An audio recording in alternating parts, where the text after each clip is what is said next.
U ovom video uputstvu ću u besplatnom 3D CAD programu FreeCAD nacrtati deo koji je zanimljiv za modeliranje zbog svoje skice. To je ravanski deo čije modeliranje nije komplikovano, ali je zato njegov izgled pogodan za demonstraciju rada skeča radnog okruženja, pošto dok se nacrta njegova skica provežba se dosta stvari. Ovdje bi napomenuo početnicima da se na isti način ovakva skica crta i u ostalim 3D CAD programima, tako da je korisno da pogledate ovo video uputstvo bez obzira u kom 3D CAD programu radite. Za modeliranje ovog dela ću koristiti FreeCAD-ovo radno okruženje Sketcher koje služi za crtanje parametarskih 2D skica i radno okruženje Part Design koje služi za modeliranje 3D delova pomoću tipskih oblika. Za pravljenje ovog video tutoriala koristit ću verziju 0.21 programa FreeCAD sa latiničnim srpskim prevodom interfejsa. Od verzije 0.21 u FreeCAD-u su na raspolaganju srpska, latinična i ćirilična verzija ovog programa. Program možete lako prebaciti na bilo koji jezik u podešavanjima programa. Ako odete u meni Uredi, kliknete ovdje na podešavanja. Vidite, ovdje imate izbor, možete izabrati engleski, srpski latinični ili srpski ćirilični. S tim da bi promjena jezika postala vidljiva, potrebno je zatvoriti i ponovo otvoriti program. Do sad je veliki deo FreeCAD-a preveden na srpski jezik. Preveden je veliki deo najbitnijih radnih okruženja kao što su Sketcher, Part Design, TechDraw, Part, Draft, to jest ukupno oko 70% programa. Ostalo je prevesti nekoliko specijalističkih radnih okruženja kao što su na primjer PAT, radno okruženje za simulaciju proizvodnje na CNC mašinama, FEM radno okruženje koje služi za proračune metodom konačnih elemenata ili na primjer ARH radno okruženje koje je namijenjeno građevincima i arhitektima. Kod prevođenja softvera je veoma bitno na početku definisati osnovnu stručnu terminologiju koja će se onda provlačiti kroz ceo prevod nekog radnog okruženja softvera. Nažalost, ja ne znam terminologiju na srpskom iz oblasti koje pokrivaju ova radna okruženja i bilo bi dobro da osnovu prevoda daju osobe koje su stručne u ovim oblastima i koje znaju njihovu terminologiju na srpskom jeziku. Ovim putem bih htio da zamolim sve stručne ljude iz ovih oblasti koji znaju njihovu terminologiju na srpskom jeziku da probaju da nađu malo vremena i daju svoj doprinos prevođenju ovih FreeCAD-ovih radnih okruženja na srpski jezik. Veoma je bitno da u svetu 3D CAD-a postoji kvalitetni besplatni program, a FreeCAD je za sad jedini besplatni 3D CAD program koji ima potencijal da postane kvalitetan. Naravno, on nikad neće postati kvalitetan ako svi budu čekali da počnu da ga koriste tek kad on postane takav. Sada ću vam pokazati kako izgleda deo koji ću crtati i kako izgleda njegov tehnički crtež. Kao što možete vidjeti, to je jednostavan ravanski deo koji možete nacrtati iz dva koraka. Prvi je da se nacrta cela skica, a drugi je da se ona izvuče za debljinu materijala. Ovo je u redu postupak, ali pošto je skica malo složenija, ona bi bila malo nepregledna, tako da ću ja modeliranje ovog dela razbiti na malo više koraka. Prilikom modeliranja treba paziti na preglednost jer se može desiti da poslije nekog vremena morate nešto promijeniti na 3D modelu dela i mnogo brže ćete skapirati šta ste radili ako postupak modeliranja održavate preglednim, to jest držite se nekog vašeg sistema modeliranja. Naprimjer, evo drugi slučaj zašto treba modeliranje da bude pregledno. Zamislite, na primjer, radite u nekoj firmi, odete na odmor ili se razbolite i neki vaš kolega mora nešto menjati na vašem 3D modelu i igrom slučaja mora da promeni neki vaš 3D model koji ste smandrljali na brzinu. Naravno da će imati problema dok ne provali šta ste vi radili i naravno da će vas zezati ili u najgorem slučaju ogovarati po firmi kod kolega. Tipa, zamislite kako je Pero nacrtao skicu na 3D modelu i slično. Zezam se. Ako pogledate na kako izgleda deo, nekako je najlogičnije da modeliranje razbijemo na sljedeće korake. U prvom koraku ću nacrtati skicu u kojoj će biti spoljašnja kontura i 3 rupe prečnika 13 mm, to su ove 3 rupe. Primetite da su kružnice ovih rupa kotirane u odnosu na koordinatni početak i da je geometrija spoljašnje konture kotirana, to jest zavisi od položaja ovih rupa i koordinatnog početka. Ako pogledate ovu kružnicu, ona je ovom kotom i ovom kotirana u odnosu na ovu tačku, koji će meni biti koordinatni početak i ova točka je u stvari centar ovog velikog kruga. Također vidjet ćete dok budem crtao da kompletno cela geometrija spoljašnje konture u stvari zavisi od ove 3 kružnice.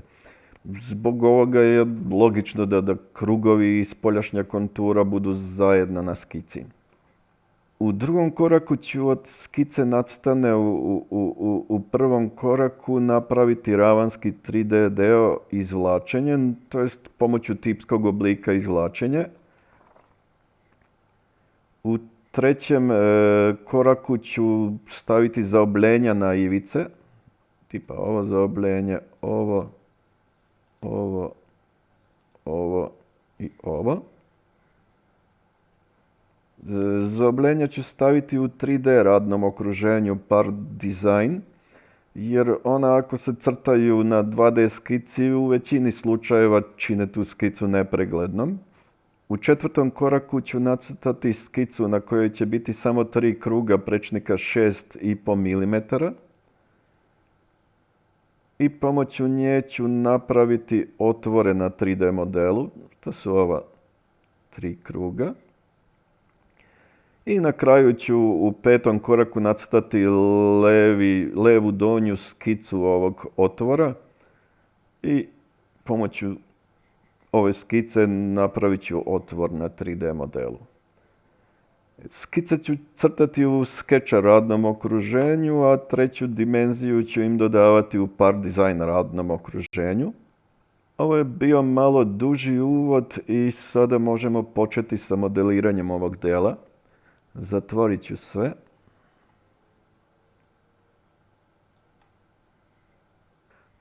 Prvo što ću uraditi, napravit ću novi dokument i snimit ću ga pod nekim imenom. Nek je to Poklopac. I mogu da počnem da crtam. Ući ću u Part Design radno okruženje. I prvo što je potrebno da uradim, to je da nacrtam skicu. Kliknut ću na alatku Napravi skicu. I FreeCAD čeka da se pozicioniram na ravan na kojoj će da leži skica. Kliknut ću na XY ravan. Prvo što ću uraditi je pomoću komande Napravi kružnicu, nacrtat ću ovdje dole 3 kruga. Ovako. I sada ću kotirati njihov položaj i dimenzije. Sva 3 kruga će biti istih dimenzija, tako da ću staviti između njih ograničenje jednakosti. Selektovat ću sve tri kružnice i kliknut ću ovdje na ograničenje jednakosti. I sada ću da kotiram prečnik jednog od njih i to će biti prečnik sva tri kruga. Stavit ću da prečnik bude 13. Sada ću kotirati položaj. Prvo ću kotirati horizontalno rastojanje između ove dve tačke. Ono neka bude 78. Vertikalna će biti 14. Vertikalno rastojanje između ova dva centra neka bude 13. Horizontalno neka bude 146. Horizontalno rastojanje između ova dva centra 30. I vertikalno između ova dva centra 72. Vidite kako su kružnice pozelenele, to i ovdje se pojavio natpis potpuno ograničen, to znači da je skica potpuno ograničena, da nema stepeni slobode.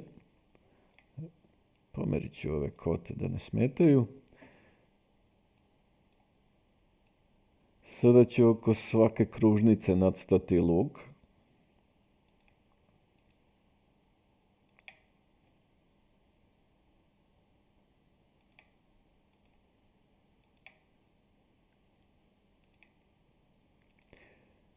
Sva tri luka također će biti istih dimenzija, tako da ću između njih staviti ograničenje jednakosti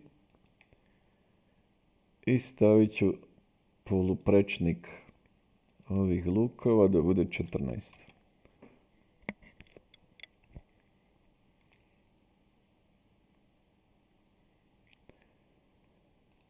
Ovdje gore ću nacrtati jedan malo veći luk. Njegov poluprečnik će biti 70 mm. Inače ja ću malo brže raditi jer ovo nije uputstvo za apsolutne početnike i pretpostavljam da već znate osnovne stvari u FreeCAD-u da radite. Između krajnjih tačaka ovog luka od 70 mm i ova dva luka ću staviti ograničenje podudarnosti. Između te dve i između ove dve. Ovdje dole ću docrtati mali segment koji će biti također poluprečnika 70 mm. Ja neću kotirati njegov poluprečnik kao poluprečnik kružnice ove gornje, nego ću staviti ograničenje jednakosti između njih. I vidite kako je ova kružnica postala istih dimenzija kao ova gore. Od ove tačke ću povući liniju do ove tačke. Stavit ću ograničenje tangentnosti između ove linije i ovog luka.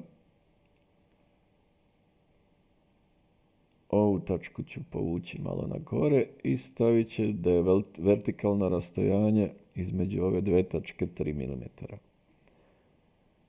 To je to. I ostalo je još da nacrtam ovaj ovdje segment između ove dve tačke. To ću uraditi pomoću alatke povezane linije. I pogledajte sad, ako kliknem na ovu tačku krajnju luka, vidite kako meni FreeCAD sad nudi da nacrtam liniju koja je tangenta na ovaj luk. Ako pritiskam tipku M na tastaturi, vidite kako sam pritisnuo, sada mi nudi da nacrtam liniju koja je normalna na tangentu iz ove tačke. Ako ponovo pritisnem M, sada mi nudi da nacrtam liniju pod nekim proizvoljnim uglom. Ponovo M, vidite, sada mi nudi da crtam luk tangentan na ovaj luk, to jest geometrijski element. Pritiskom na M menjate režim crtanja povezanih linija. Ja ću pritiskati M dok ne dođem do linije dok ne dobijem mogućnost da nacrtam liniju pod nekim uglom i nacrtat ću ovdje otprilike ovako koso liniju. Sada ću pritiskati M dok ne dobijem mogućnost crtanja luka tangentno na ovu liniju.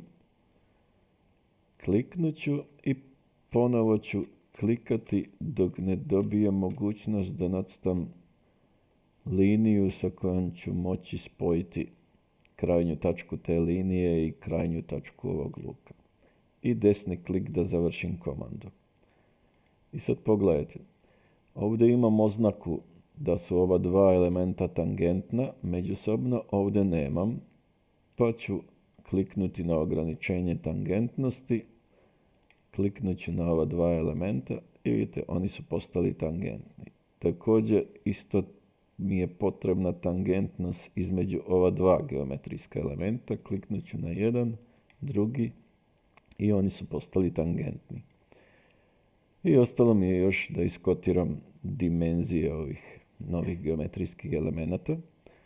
Stavit ću da mi je poluprečnik ovog luka 24 mm. Stavit ću kotu horizontalnu između ove dve tačke da bude 10 mm. Horizontalnu kotu između ove dve tačke ću staviti da bude 11.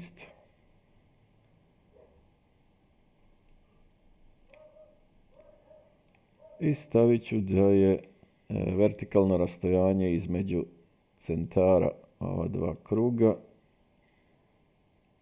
49.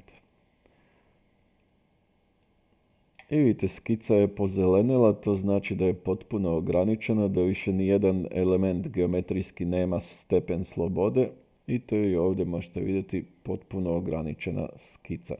Zeleni natpis, možemo da pritisnemo dugme close. Ako pogledate dugme close još nije prevedeno, to jest prevedeno je, ali programeri prave otklanjaju neke sitne grešcice u delu FreeCAD-a koji obrađuje prevode za razne jezike, tako da je privremeno ovdje piše close, a ne zatvori. Uglavnom to će se brzo promijeniti. Zatvorit ću Sketch radno okruženje i skicu sam nacrtao, vidite, promenile su se ikonice i ušao sam u Part Design radno okruženje. Sada ću pomoću alatke izvlačenja, to je tipskog oblika izvlačenja, dodati treću dimenziju u ovoj skici. Kliknut ću na alatku. Umjesto 10 upisat ću ovdje 3 mm i sada je naša skica dobila debljinu od 3 mm. Sada ću dodati zaobljenja na nekoliko ivica. Kada je potrebno izabrati više ivica u FreeCAD-u, preporučujem vam da prebacite izgled 3D modela na žičani, jer mnogo se lakše selektuju ove ivice. Izabrat ću prvo ovu ivicu i stavit ću zaobljenje od 10 mm ovdje. Sad ću izabrati ovu ivicu, ovu, držite pritisnut CTRL dok birate ove elemente, kao i u svim programima kad treba selektovati i izabrati više elemenata. Znači izabrao sam ove 4 ivice, ponovo ću aktivirati alatku za zaobljenje i ovdje ću staviti neka bude 15 mm zaobljenja. I vratit ću se u prikaz.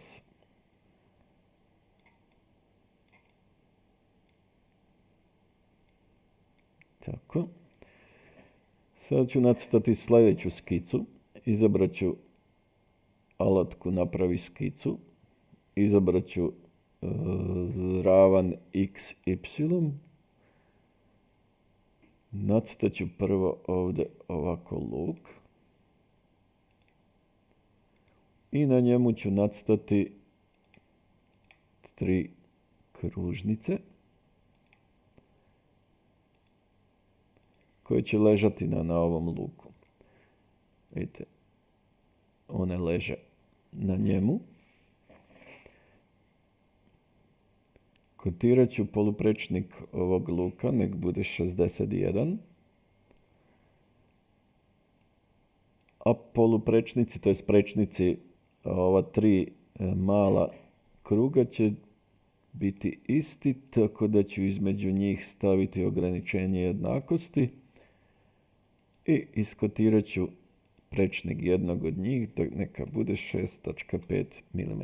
I vidite kako su se oni promenili i sada su svi prečnika 6,5 mm. Nacrtat ću ovdje ovako 3 linije koje će mi pomoći da definišem položaj ova 3 kruga.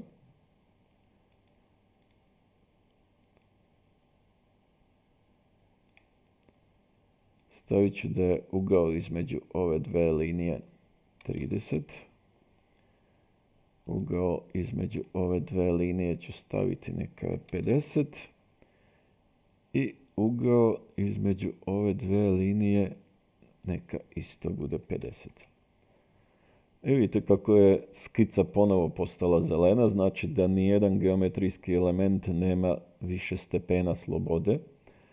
Ali ovdje sad imam problem, ja želim da napravim samo 3 rupe pomoću ove 3 kružnice, a ja ovdje imam i razne dodatne geometrijske elemente koje neću da mi učestvuju u skici. Kako da ih sklonim? Kao i u svim 3D CAD programima, jednostavno ću ih proglasiti za pomoćnu geometriju. Izabrat ću pomoću CTRL sva 4 ova geometrijska elementa i kliknut ću ovdje na alatku pomoćna geometrija. Vidite kako su oni postali plavi, to znači da oni nisu deo skice, ali samo pomažu prilikom definisanja skice. I kada pritisnem dugme Close, vidite, ja vidim samo ova 3 kruga, pomoćna geometrija se ne vidi. I sada ću pomoću ova 3 kruga da napravim rupe. Kliknut ću na alatku udubljenje. Kliknut ću ovdje na obrnuti smer. Pomoću ove opcije obrnuti smer određujete u kom smeru će da odgrize materijal alatka. I stavit ću ovdje, ne moram, ali stavit ću ovdje kroz sve. Ok. I ostalo nam je još da napravimo otvor ovdje levo dole. Ponovo ću kliknuti na alatku napravi skicu. Ponovo ću izabrati XY ravan.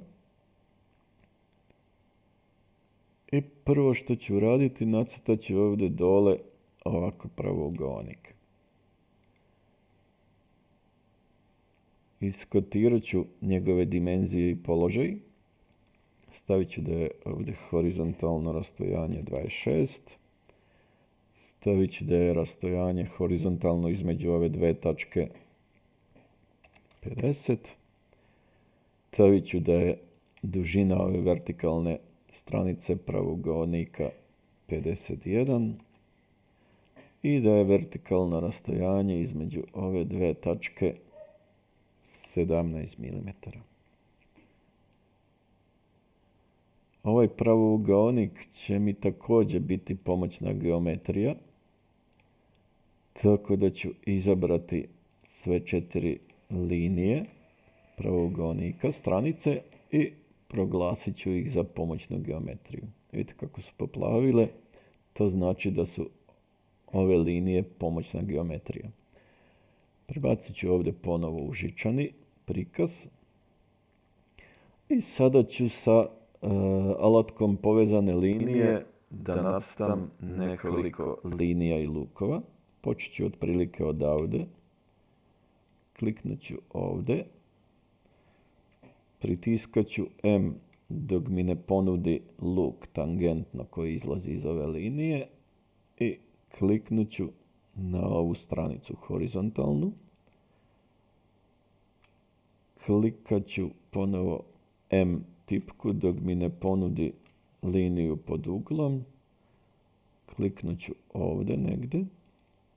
Ponovo M dok ne dođem do luka tangentno u odnosu na ovu liniju horizontalno. Otprilike ovako. Pa tangentnu liniju od njega. Ovako. Pa ponovo M dok ne dođem po luk tangentan. Ovako, pa ponovo kliknem, pa M dok ne dođem po luk. I ajde do ove ovdje tačke. I sada ću urediti ovu moju skicu. Ova dva luka treba da su ista. Stavit ću između njih ograničenje jednakosti i stavit ću kvotu poluprečnika da bude 6 mm. Ova dva luka također treba da su ista. Stavit ću ograničenje jednakosti. I stavit ću da je njihov poluprečnik 8 mm. Tako. Sada ću staviti ograničenje tangentnosti između ovog elementa i ovog. Stavit ću da je ovaj luk tangentan na ovu horizontalnu stranicu. Stavit ću da je ovaj luk tangentan na ovu vertikalnu stranicu. Ovdje imamo tangentnost, ovdje nema tangentnost. Tako, ovdje ima. Valjda ima svugdje. Da, i stavit ću ugao između ove dve stranice da bude 45. I stavit ću ugao između ove dve stranice da bude 5 stepeni. I vidite, skica je zelena. Ovdje piše da je potpuno ograničena i mogu da izađem. Da ovdje mi se provukla greška, ovdje treba da bude 27, a ne 17. Da, ovako je već bolje. Znači, skica je pozelenela, ograničena je u potpunosti i mogu da izađem i napravim pomoću nje otvor. Prebacit ću ovdje na vidljive ivice sa sečenjem prikaz. Ponovo ću pritisnuti tipski oblik udubljenje, to jest alatku udubljenje, obrnuti smer, stavit ću ovdje radi kroz sve i pritisnut ću OK. I to je naš deo. I još je ostalo da podesim boju.